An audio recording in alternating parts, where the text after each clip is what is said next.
जय हिंद दोस्तों। आपका स्वागत है अपना यूट्यूब चैनल विकास स्टडी ग्रुप में। तो आज शुरुआत करते हैं अपना इवोल्यूशन जो है प्रत्येक एग्जाम में, जैसे कि बिहार पुलिस दरोगा, बीएसएससी, बीपीएससी, सारे एग्जाम में जो पूछे जाते हैं अपना लूसेंट।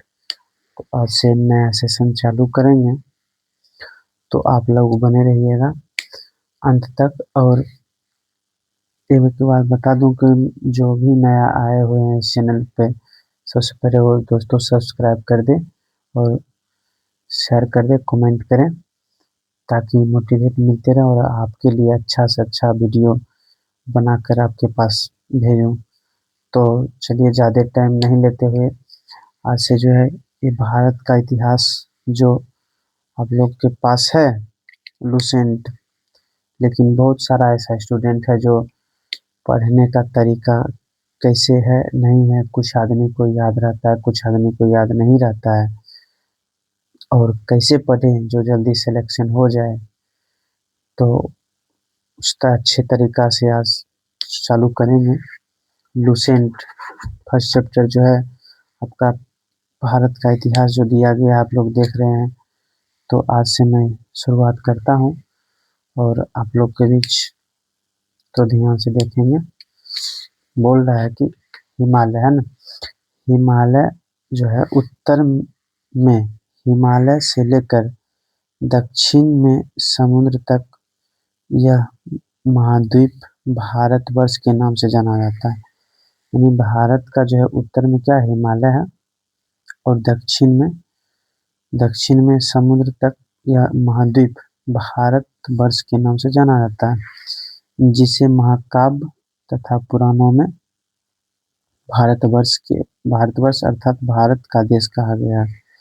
यहाँ निवासियों को भारतीय अर्थात भारत का संतान कहा गया। यानी भारत के इतिहास में जो है पुराण में या महाकाव्य में भारत के निवासी को क्या कहा गया, भारत का संतान। ठीक है, आगे चलते हैं। बोला गया है भारत एक प्राचीन कबीले यानी उत्तर पश्चिम में रहने वाले लोगों का एक समूह है का यानी नाम, और इसका उल्लेख क्या है ऋग्वेद में मिलता है। बाद में इसका प्रयोग देश के लिए होने लगा और प्राचीन भारतीय अपने देश को जम्बू द्वीप अर्थात जम्बू यानी जामुन, जम्बू मतलब जामुन होता, वृक्ष का द्वीप कहते थे। यानी ऋग्वेद में जो है इसका प्राचीन में भारतीय अपने देश को जम्बू के नाम से जाना जाता था। ठीक है ना, और प्राचीन ईरानी इसे क्या बोला, सिंधु नदी के नाम से जोड़ते थे, और जिसे पूरे सिंधु ना कहकर क्या कहते थे, हिंदू। यानी कहने का मतलब जितना भी प्राचीन ईरानी जो है अपना भारत में सिंधु नदी है ना, सिंधु नदी के नाम पर, सिंधु नदी के नाम से जोड़ते थे।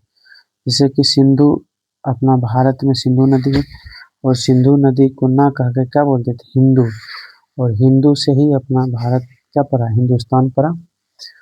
उसके बाद यही नाम फिर पूरे पश्चिम में फैल गया और पूरे देश को इसी एक नदी के नाम से जाना जाने लगा। और यूनानी ने इसे इंदे कहा, क्या कहा, इंदे, और अरब ने हिंद कहते थे। यानी अलग अलग जितना भी विदेशी यात्री आया वो सब अलग अलग नाम देते गया। ठीक है ना, ईरान, एक मिनट दोस्तों, हम लोग बताएंगे कमेंट करके कि अच्छा रहा।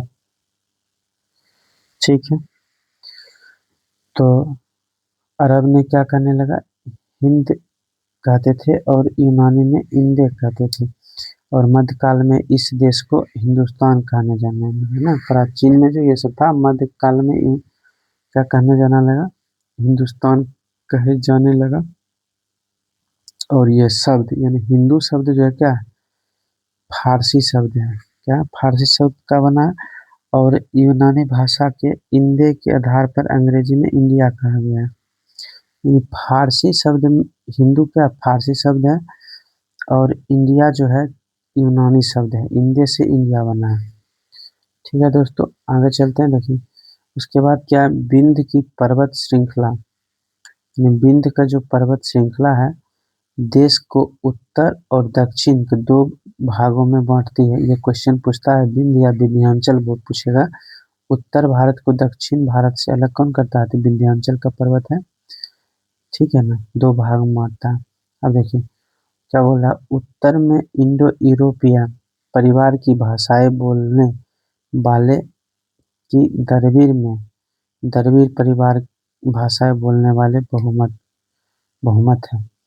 फिर समझिए क्या बोल रहा है, उत्तर में इंडो यूरोपीय परिवार, कहाँ उत्तर में, उत्तर में उत्तर भारतीय में बोल रहा है, भाषा बोलने वाले की दक्षिण में, दक्षिण में द्रविड़ परिवार की भाषा बोलने की बहुमत बहुमत है, यानी दक्षिण में क्या द्रविड़ और उत्तर में इंडो यूरोपीय परिवार बोल रहा है। अब देखिए उत्तर में हिमालय से लेकर, उत्तर में कहाँ, हिमालय से लेकर दक्षिण में कन्याकुमारी तक और पूर्व में ब्रह्मपुत्र की घाटी से लेकर पश्चिम में सिंधु पार तक अपना राज्य फैले हुए और चक्र परिवर्तन कहलाते हैं, चक्रवर्ती कहलाते हैं थे। और इस प्रकार के राजनीतिक एकता कम से कम 2 बार प्राप्त हुए। ठीक है, ये दोस्तों अभी मैं शुरुआत किया हूँ और धीरे धीरे जो है आगे बढ़ते जाऊंगा, लाइन बाय लाइन आपको याद करा दूंगा, ठीक है ना। तो आप इसमें घबराने का जरूरत नहीं है और पूरे पूरे वीडियो आप लोग देखिएगा, ठीक है ना। तो देखिए इसमें क्या करा, तो इसके बाद देखिए ईसा पूर्व 3री सदी में अशोक ने अपना साम्राज्य सुदूर दक्षिणांचल को छोड़कर सारे देश में फैला फैला और फिर ईसा ईसा की 4थी सदी में समुद्रगुप्त, कौन सा है, समुद्रगुप्त की विजय पताका गंगा की घाटी से तमिल देश के छोर तक पहुंच गया। ये पहले जैसे कि पूरे भारत में जीतने का काम कौन किया था, अशोक किया था, ईसा पूर्व 3री सदी में ही। और ये दक्षिणा छोड़कर सारे देश, यानी दक्षिणांचल में दक्षिण में जो छोड़कर सारे देश पर लगभग कब्जा कर लिए थे। और उसके बाद आता है समुद्रगुप्त, और समुद्रगुप्त ये विजय का पताका पर आते हैं, ठीक है। ये नोट वाला देखिएगा, नोट वाला बहुत इंपॉर्टेंट रहता है हमेशा। क्या बोला, भारत की जनसंख्या का निर्माण जिन प्रमुख नस्लों के लोगों के मिश्रण से हुआ है वे इस प्रकार है। पहले क्या, प्रोटो ऑस्ट्रेलाइड और पोलियो मेडिरोटियन, कास क्या है, काकेसाइड और नियोग्रड और मंगोलियड, ये जो है प्रमुख ये सब नस्ल है। और भारत की जनसंख्या का निर्माण यही प्रमुख नस्लों के लोगों से मिश्रण से हुआ है। अब देखिए क्या बोल रहा है, भारतीय इतिहास को अध्ययन की सुविधा के लिए 3 भाग में बांटा गया। यानी कि जब भारत इतिहास में का जब देखेंगे तो कितना भाग में बांटा गया, 3 भाग में बांटा गया। और पहला है प्राचीन भारत, दूसरा है मध्यकालीन भारत और तीसरा है आधुनिक भारत। तो ये 3 भाग में बांटा है ताकि अच्छे से हम लोग क्या कर सके, कहने का मतलब इसलिए बांटा गया है कि हम लोग अच्छा से पढ़ सके। और क्योंकि अभी देख रहे हैं ऊपर से जो आए हैं भारत के इतिहास, इसमें आधुनिक हो गया, प्राचीन हो गया, मध्यकालीन हो गया, कैसे पढ़ना नहीं पढ़ना है और कैसे हमको पता चले कि कब क्या हुआ था। इसके लिए भारत को 3 भाग में बांटा गया इतिहास को, जो प्राचीन है, मध्यकालीन है और आधुनिक है। तो इसको समझने के लिए देखिए सबसे पहले क्या कहा, सबसे पहले इतिहास को 3 भागों में बांटने का श्रेय किसको जाता है, तो क्रिस्टोफ सेलेरियस को जाता है। यही आदमी जो है भारत को इतिहास क्या भाग में बांटा था, 3 भाग में बांटा था। जो ये कब बांटा था, देखिए 1638 से 1707 एडी के बीच में बांटा गया था, ठीक है ना। तो यहाँ से चलिए शुरुआत करते हैं। देखिए क्या, प्राचीन प्राचीन भारत, शुरुआत करते हैं। बोल रहा है देखिए, प्राचीन भारतीय इतिहास के स्रोत। तो प्राचीन भारतीय इतिहास का स्रोत क्या क्या है, मतलब प्राचीन भारत का इतिहास के बारे में अगर हम जानेंगे तो कैसे कैसे हमको पता चलेगा, ठीक है ना। तो पहला दिया गया धर्म ग्रंथ, क्या दिया है, धर्म ग्रंथ। दूसरा ऐतिहासिक ग्रंथ, और तीसरा है विदेशियों का विवरण, और चौथा है पुरातात्विक संबंधी साक्ष्य। यानी ये चार गो जो है, चार एक प्रकार ये क्या है, साक्ष्य है जो अपना भारत का प्राचीन इतिहास के बारे में पढ़ेंगे, और इसे पता चलेगा कि भारत में जो जो घटना हुआ था, कब क्या हुआ था नहीं हुआ था, उसके बारे ये चारों में से अपना विवरण दिया गया, जो पढ़ के अपना भारत के इतिहास के बारे में वर्णन किया गया। तो देखिए पहला क्या है, धर्म ग्रंथ एवं ऐतिहासिक ग्रंथ से मिलने वाले महत्वपूर्ण जानकारी क्या है। यानी ऊपर का दो ग्रंथ पहले है, देखिए क्या है, धर्म ग्रंथ और ऐतिहासिक ग्रंथ से क्या क्या हमको जानकारी मिलता है उसके बारे में दिया गया। जैसे कि देखिए दिया गया, भारत का सर्व प्राचीन ग्रंथ क्या है, वेद है। यानी सबसे प्राचीन ग्रंथ पूछेगा, भारत के सबसे सर्व प्राचीन ग्रंथ कौन सा है, वेद है, जिसके संकलनकर्ता महर्षि कृष्ण द्वापायन वेद व्यास को माना जाता है। संकलनकर्ता मतलब इसको कौन कौन कौन लिखा है, कौन संकलन किया है, इसका ये संकलनकर्ता माना गया किसको, वेद व्यास। अब देखिए वेद वासुद्वैत कुटुंबक का उपदेश देता है, क्या देता है, भारतीय परंपरा वेदों को नित्य और अपौरुषेय मानती थी, और अपौरुषेय मानते थे, जिसके तहत चार को क्या होगा, वेद के चार भाग था, एगो ऋग्वेद हो गया, एगो यजुर्वेद, एगो सामवेद और एगो अथर्ववेद, ये चार वेद है। और इन चारों वेदों को सही मतलब सम्मूलित रूप से क्या बोलते थे, साहिता बोलते थे, क्या बोलते थे, साहिता। तो यानी कि चार वेद है, चार वेद को भाग दिया हुआ है, एक ऋग्वेद, एगो यजुर्वेद, सामवेद, अथर्ववेद, और ये चारों वेद के समूहित रूप से क्या बोलते थे, यह संहिता, सॉरी संहिता बोलते थे। अब देखिए आगे चलते हैं, ऋग्वेद। तो पहला पहला था, अभी तुरंत पहले पीछे कि पहला चार वेद था, और चार वेद में ऋग्वेद से चालू करते हैं, ठीक है ना दोस्तों। तो ध्यान दीजिएगा, ऋग्वेद देखिए, ऋचाओं के क्रमबद्ध ज्ञान के संग्रह को क्या कहा गया है, ऋग्वेद कहा गया है। क्या कहा गया है, ऋग्वेद। यानी कि ऋचाओं के क्रमबद्ध, क्रम यानी ऋचा, जितना भी ऋचाएं हैं, इसको क्रम से पढ़ने पर जो ज्ञान का संग्रह होता है उसी को क्या है कहा गया है, ऋग्वेद कहा गया है। और इसमें देखिए क्या है, 10 मंडल है, कितना है, 10 मंडल दिया गया है, और 1028 सूक्त है। अब देखिए ये क्या है, बालखिल पाठ के 11 सूक्तों सहित, यानी कि 11 को सूक्त सहित कितना है, 10 बालखिल पाठ के, यानी ऋग्वेद में बालखिल पाठ के भी 11 सूक्त मिला के कितना किया गया, 1028 सूक्त है, एवं 10,462 ऋचाएं हैं। इस वेद के ऋचाओं के पढ़ने वाले ऋषि को क्या कहते हैं, होत्री कहा जाता है। याद रखिएगा दोस्तों, क्या कहा गया, होत्री कहा गया है। अब देखिए इस वेद से आर्य के राजनीतिक, आर्य कौन सा, ये देखिए आर्य के राजनीतिक इतिहास एवं ईश्वर की महिमा के बारे में जानकारी मिलती है। यानी आर्य लोग जो भारत आए थे, और यह कहाँ से आए थे, कौन थे नहीं थे, इसके बारे में हम लोग को जानकारी मिलती है, किसमें, ऋग्वेद में। अब देखिए विश्वामित्र द्वारा रचित ऋग्वेद के तीसरे मंडल में सूर्य देवता सावित्री को समर्पित प्रसिद्ध गायत्री मंत्र है। यानी गायत्री मंत्र क्वेश्चन पूछता है ना, कि ये क्वेश्चन भी दिया हो गया, ये सब एग्जाम में लगभग पूछता है कि गायत्री मंत्र जो है ऋग्वेद के कितना मंडल में, तीसरा मंडल में है ना। और इसके 90 मंडल में सोम देवता का उल्लेख है। यानी ऋग्वेद में तीसरे मंडल का सूर्य देवता सावित्री को समर्पित और गायत्री मंत्र है, और पूछेगा कि 90 मंडल में तो सोम देवता के बारे में उल्लेख किया गया। अब देखिए इसके 8वां मंडल में हस्तलिखित ऋचाओं को क्या कहा गया, खिल कहा गया।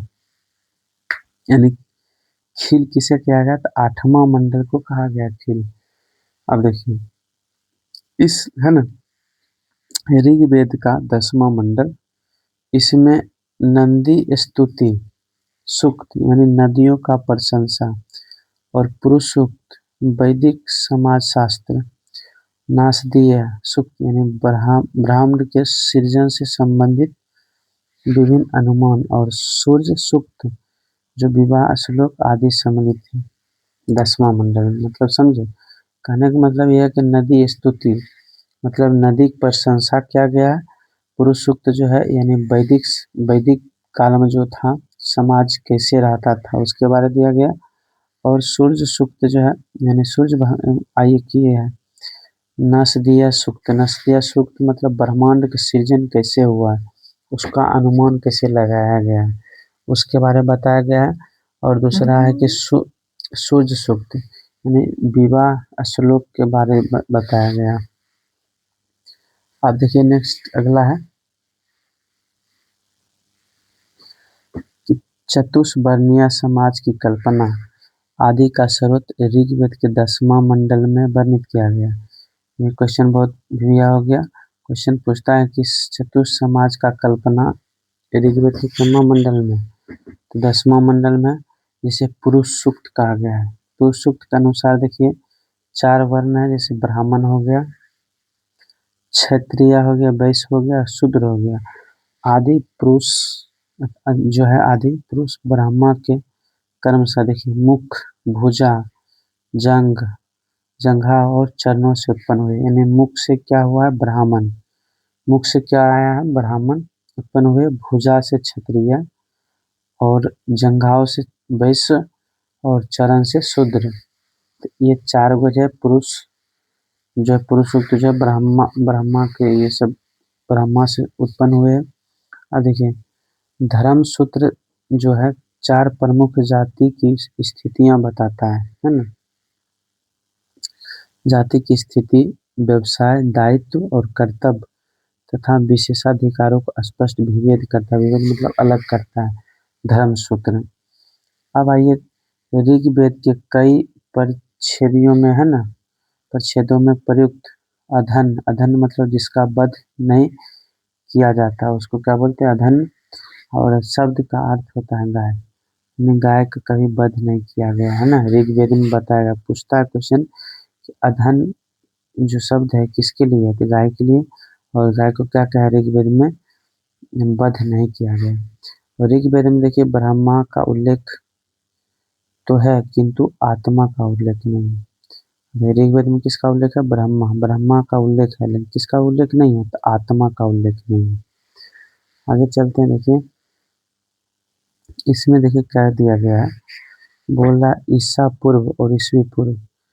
ईसा पूर्व और ईस्वी पूर्व के बारे में जानकारी आपको मिलता है। जैसे कि देखिए इसमें दिया वर्तमान प्रचलित में ग्रेगोरियल कैलेंडर, यानी ग्रेगोरियल कैलेंडर जो है ईसाई कैलेंडर और जूलियन है ना, जूलियन कैलेंडर।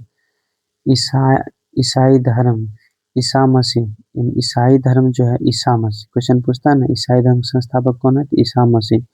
ईसा मसीह के जन्म वर्ष कल्पित पर आधारित है और ईसा मसीह के जन्म के पहले के समय को ईसा पूर्व कहा जाता था। मतलब कहने का मतलब ये बोल रहा है कि देखिए ग्रेगोरियन कैलेंडर जो है अभी जो चल रहा है, तो ये ईसा मसीह का जन्म के समय से ही चल रहा है ना, पर आधारित है।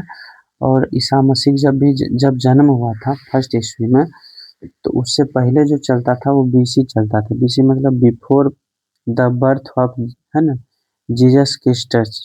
कहने का मतलब ये यानी बीसी मतलब ईसा पूर्व पहले चलता था। ईसा मसीह के जन्म से पहले क्या चलता था, ईसा पूर्व।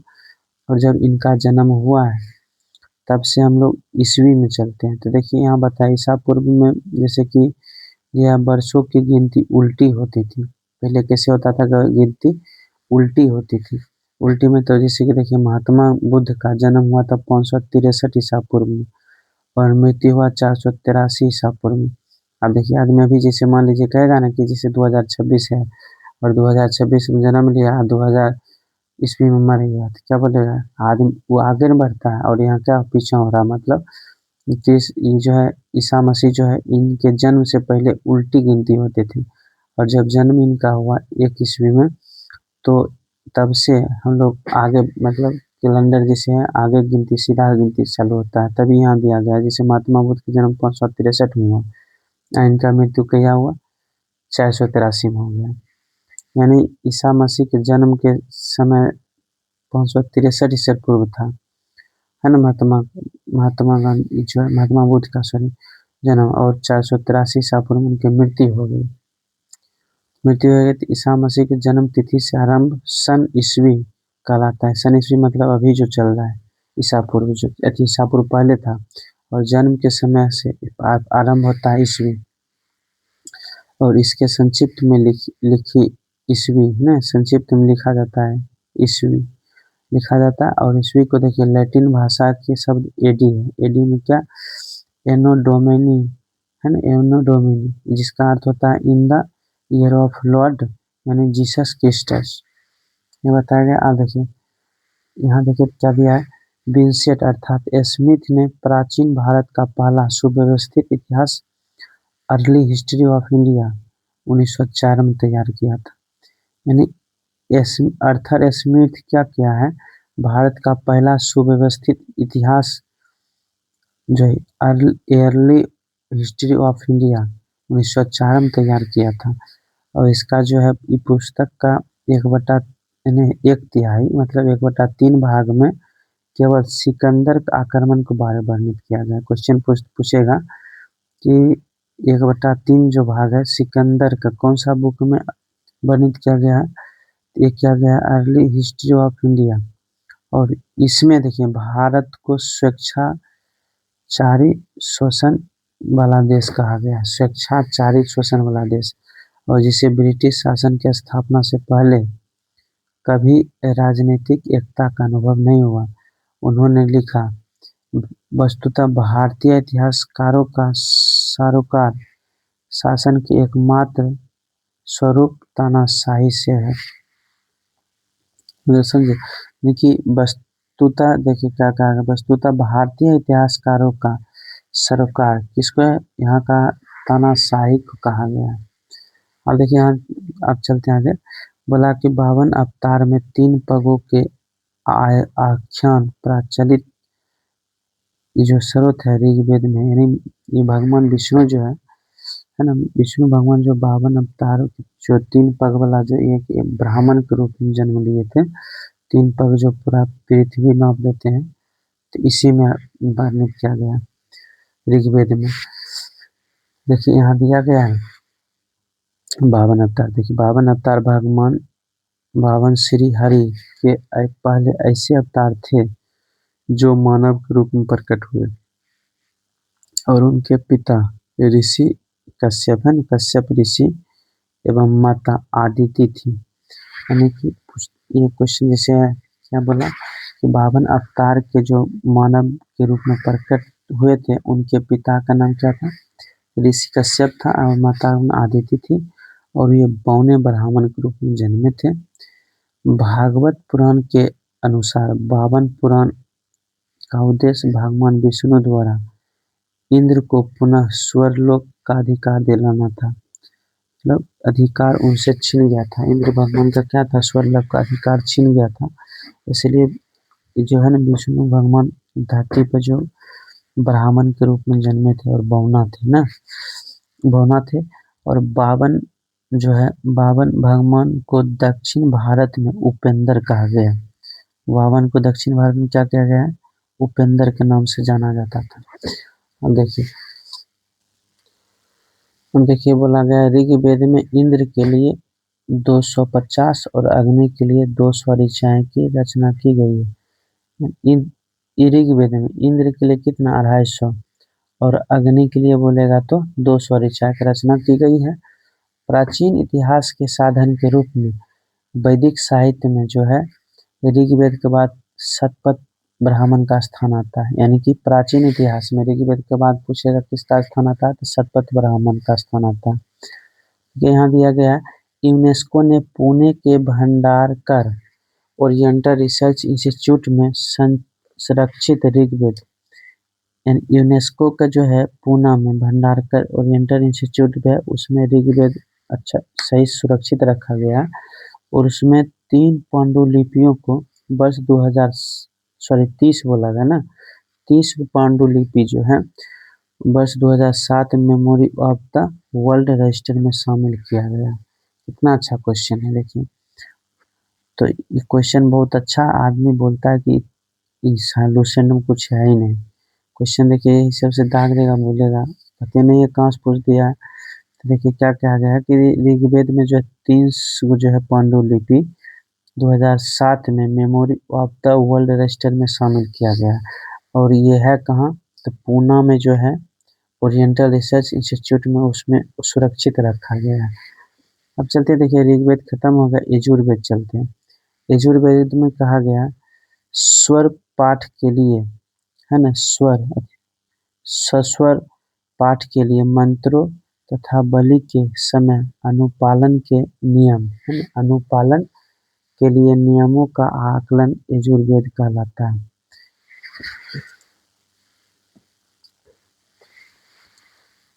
क्या कहलाता है? यजुर्वेद कहलाता है। अब देखिए, इसके पाठकर्ता का अधर्वी कहते हैं, यानी कि यजुर्वेद के पाठकर्ता को क्या कहा जाता है? अधर्वी।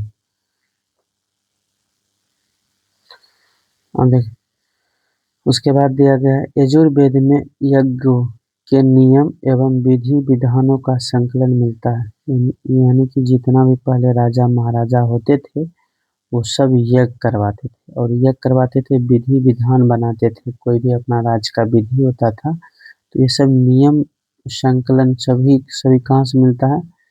यजुर्वेद से मिलता है। अब देखिए इसमें बलिदान का विधि भी वर्णन है, यानी कि विधि जितना भी कानून व्यवस्था होता था सबसे पहले तो ये यजुर्वेद में ही वर्णन मिलता है और यज्ञ करवाने का मिलता है। नेक्स्ट है देखिए कि यह एक ऐसा वेद है जो गद और पद दोनों में है। गद पद दोनों में है, यानी गद और पद दोनों में क्या यजुर्वेद है। नेक्स्ट कल चलते हैं, देखिए सामवेद दिया गया है। क्या दिया गया है? सामवेद। तो देखिए साम का शाब्दिक अर्थ होता है गान। सामने तो साम का शाब्दिक अर्थ क्या होता है? गान होता है। और इस वेद में मूलतः यज्ञों के अवसर पर गाए जाने वाले ऋचा मतलब क्या? मंत्र का संकलन दिया गया है। यज्ञ का अवसर पर जब यज्ञ करवाते थे तो उस समय जो गाया जाता था गीत मंत्र जिसको बोलते हैं, उसका संकलन मिलता है किसमें? सामवेद मिलता है। किसमें मिलता है? सामवेद मिलता है। और इसके पाठकर्ता को क्या बोलते थे? उदात्री। और ना पाठकर्ता को क्या बोलते थे? उदात्री। और यजुर्वेद कहेंगे तो अधर्वी। अब देखिए इसका संकलन ऋग्वेद पर ही आधारित है और इसमें कितना 1810 सूक्त है। 1810 सूक्त है जो पराया ऋग है ना, पराया ऋग्वेद से लिए गए हैं। यानी 1800 पराया मतलब अधिकतर जो दिया गया है, अधिकतर वो 1810 में से अधिकतर किससे? ऋग्वेद से ही है, याद रखिएगा। देखिए इसे भारतीय संगीत का जनक कहा जाता है। यानी सामवेद का क्या कहा गया? भारतीय संगीत का जनक कहा गया। अब यजुर्वेद और सामवेद में किसी भी विशिष्ट ऐतिहासिक घटना का वर्णन नहीं है। यानी ऐतिहासिक घटना जो मतलब इतिहास में कभी कैसा कोई लड़ाई झगड़ा या ऐतिहासिक ऐसा कोई घटना जो है इसमें नहीं आती। यजुर्वेद और सामवेद में नहीं है, ऋग्वेद में है। अब आइए चलते हैं अथर्ववेद। अथर्ववेद में क्या किया गया है? अथर्वा क्या? अथर्वा ऋषि द्वारा रचित इस वेद में कुल 20 कांड, कितना? 20 को कांड है और 36 को प्रपाठक है और 731 सूक्त और लगभग 5987 मंत्र है। 5987 मंत्र है और इसे ब्रह्मवेद यानी कि ब्रह्मा नामक ऋषि से दृष्टि मंत्र का संकलन एवं यज्ञ कर्म में ब्रह्मत्व प्रतिपादन अथर्वशीर्ष वेद यानी सब है। और ऋषि अंग्रिश दूसरे दृष्टा विश्ववेद, ये सब छोड़ दीजिए, सब नहीं है उतने जैसे नामों से जाना जाता है। मतलब बहुत सारा ऐसे नाम है अथर्ववेद के जो अन्य नाम से जाना जाता है। ठीक है ना। आगे देखिए दिया गया है अथर्ववेद। अथर्ववेद में धर्म, अर्थ, काम और मोक्ष अर्थात पुरुषार्थ चतुष्ट है। के सभी अंगों का वर्णन किया गया। किसमें? अथर्ववेद में। यानी कि पुरुषार्थ के जो चतुष्ट अंगों का वर्णन किसमें किया? अथर्ववेद में किया गया। देखो, पृथ्वी सूक्त जो है अथर्ववेद का प्रतिनिधि सूक्त माना जाता है। यानी अथर्ववेद के प्रतिनिधि सूक्त किसको माना जाता है? पृथ्वी सूक्त को। और जो अथर्ववेद के 12वें कांड में है, पृथ्वी सूक्त में राष्ट्रीय भावना का उल्लेख मिलता है। यानी पृथ्वी सूक्त में राष्ट्रीय भावना का उल्लेख मिलता है। यानी अपना राष्ट्रीयता का भावना का उल्लेख किसमें मिलता है? सॉरी, पृथ्वी सूक्त में मिलता है। और इसमें देखिए, मानव जीवन के सभी पक्षों है ना, गृह निर्माण, कृषि की उन्नति, व्यापारिक मार्ग खोज किया गया है, रोग का निवारण किया गया है, समन्वय, विवाह तथा प्रण गीतों, राजभक्ति, राजा का चुनाव बहुमत से, वनस्पति एवं औषधि, सांप, वंशीकरण, जितना भी मातृत्व जैसे हो गया, महत्व विवरण आदि दिया गया। कुछ मंत्र जातु टोना, तो अभी जो व्यवहारिक जीवन में जितना भी कुछ हो रहा है, ये सब सब किसमें दिया गया है? अथर्ववेद में दिया गया। ठीक है ना। अथर्ववेद में देखिए, परीक्षित को कुरुओं का राजा कहा गया। यानी अथर्ववेद में परीक्षित जो है, परीक्षित को कुरुओं का राजा कहा गया। किसमें? अथर्ववेद। ठीक है ना। अथर्ववेद। आप देखिए, कहा गया तथा कुरु देश की समृद्धि की इच्छा चिंतन मिलता है। यानी समृद्ध कैसे हुआ, उसका इच्छा कैसे था नहीं था, उसका चित्रण द्वारा समझाया गया अथर्ववेद में। इसमें सभा एवं समिति क्या है? सभा एवं समिति को प्रजापति की 2 पुत्रियां कहा गया। याद रखिएगा, ये बहुत अच्छा क्वेश्चन है। सभा और समिति को प्रजापति की कितना पुत्री कहा गया है? 2 पुत्री कहा गया। ठीक है ना।